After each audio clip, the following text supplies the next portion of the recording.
जब मैंने कलवरी सूली पे देखा, मेरे पापों का बोझ सब खुल गया, मैं आजाद हुआ। मेरे पापों का बोझ सब खुल गया, मैं आजाद हुआ। एक बार जब मैंने कलवरी सूली पे देखा,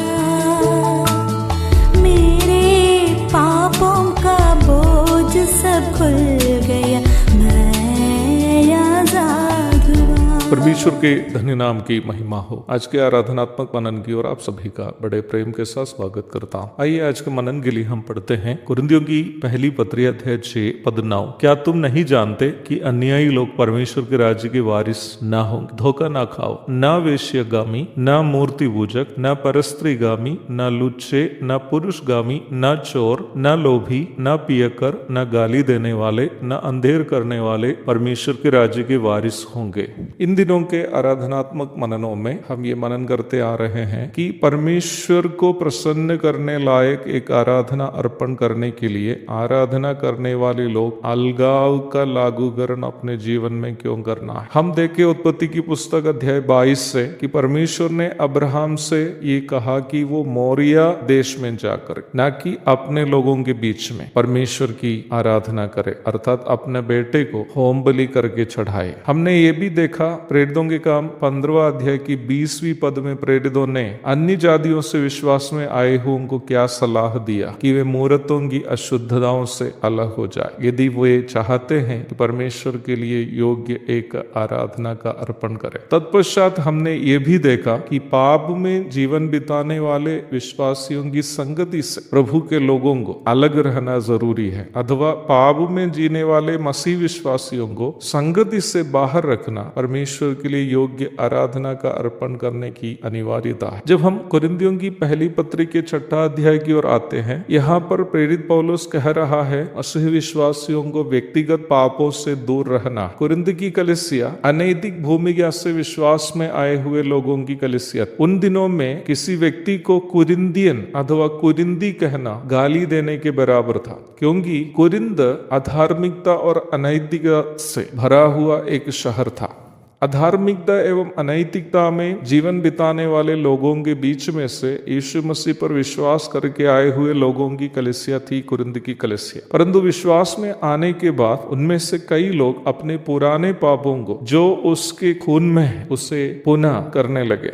इस परिप्रेक्ष्य में प्रेरित पौलुस उनको बता रहा है कि धोखा ना खाना, क्योंकि वेश्यागामी अथवा पत्नी को छोड़कर दूसरे के महिला के पीछे जाने वाले, न मूर्ति पूजक, न परस्त्रीगामी अथवा फॉर्निकेशन अथवा विवाह पूर्व लैंगिक संबंध उसके साथ संबंध रखने वाले, न लुच्चे अथवा पुरुष वेश्या, गाली देने वाले, चोर, लोभी, पियक्कर, अंधेर करने वाले आदि लोग परमेश्वर के राज्य में प्रवेश नहीं करेंगे।